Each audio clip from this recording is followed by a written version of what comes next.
የአርበኞች ድል በዓል በብርቱ ፈተናዎች መካከል የኢትዮጵያን ቀጣይነት ለማረጋገጥ አባቶቻችን የከፈሉት መስዋዕትነት ነው ሲሉ ፕሬዝዳንት ታዬ አጽቀሥላሴ ገለጹ። ፕሬዝዳንት ታዬ 85ኛውን የአርበኞች ድል በዓልን አስመልክቶ ባስተላለፉት መልእክት ዕለቱ አባቶቻችን በፋሽስት ጣሊያን መርዛማ ጋዝ እየተለበለቡ ሕይወታቸውን ሰውተው ያቀዳጁን ታላቅ ድል ነው ብለዋል። ጀግንነት ማለት ከራስ ፍላጎትና ጥቅም በላይ ሀገርን ማስቀደም መሆኑንም በአጽንኦት ገልጸዋል።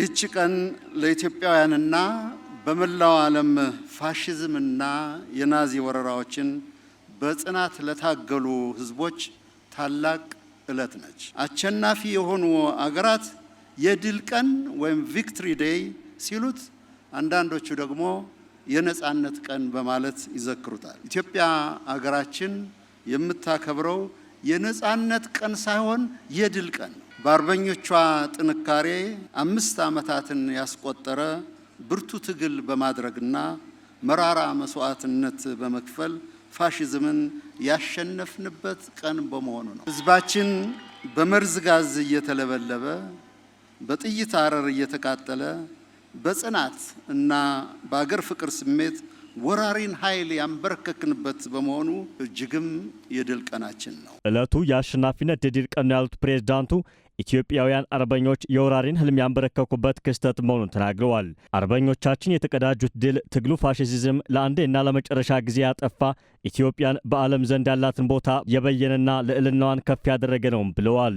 ጀግኖች ኢትዮጵያውያን በፋሽስት ወራሪ ጦር የተቀዳጁት ድል ኢትዮጵያ በዓለም ደረጃ ያላትን ቦታ የበየነ ልዕልናዋንም ከፍ አድርጎ ያስጠበቀ ገድል ነው። የዚህ ቁም ነገሩ በጽናት ከታገሉ ሀገራት ሉዓላዊነታቸው ከማይደራደሩ ህዝቦች ተርታ መሰለፋችን ብቻም አይደለም። ይልቁንም የፋሽዝም እሳቤና ፍልስፍና ዳግም እንዳያንሰራራ የቅኝ አገዛዝ በአካል ብቻ ሳይሆን በሐሳብና በፍኖተ አእምሮ ደረጃም በአፍሪካ ምድር መንበርከክ እንደሚችል ለዓለም ህዝቦች ያሳየንበት ድል ነው። የአርበኞች ትግል ኢትዮጵያ አሁን ላለችበት ደረጃ አብቅቷታል ያሉት ፕሬዝዳንት ታዬ የኢትዮጵያን ቀጣይነት ማረጋገጥ የተቻለው በአርበኞች መስዋዕትነት መሆኑን ጠቅሰው ኢትዮጵያ በታሪኳ በከባድ ፈተናዎች ጸንታ የቆመች ብርቱ ሀገር መሆኗን መረዳት እንደሚገባም አሳስበዋል። አባትና እናት አርበኞች የፋሽስቶችን ታሪካዊ ስህተት አርመው ድል ማድረጋቸው ለዚህም ሆነ ለቀጣዩ ትውልድ ፋይዳው ምንድነው ብሎ መጠየቁ የተገባ ነው። ይህንን ቁም ነገር አስተውሎት ባለው ኢትዮጵያዊ ጥልቅ ስሜት ማጤን ተገቢ ነው።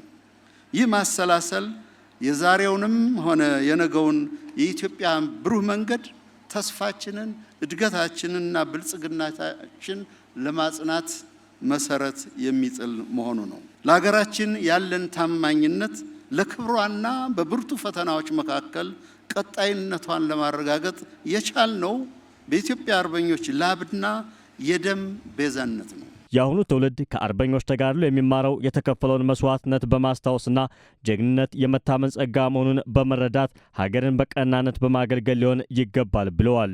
ለዚህም በማስተዋል መጓዝ ያስፈልጋል ሲሉ ጥሪ አቅርበዋል።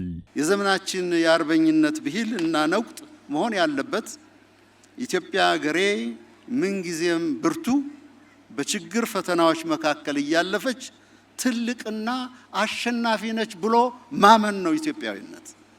የኢትዮጵያ ዜግነት ሩሁ ማተቡ እና ሕያውነቱም ይኸው ነው። በዚህ ረገድ እያንዳንዱ ዜጋ ኃላፊነት አለበት። ይህም በማስተዋልና አርቆ በማሰብ ራስን መምራት፣ አገርን መውደድ እንጂ ባነሁ ላይ ወሬ ባቦዛኝ ወግ በዋዛ ፈዛዛ መትመም እና ጭራሽም ጠፍቶ መወሰድ ይህ ኢትዮጵያዊነት አይደለም።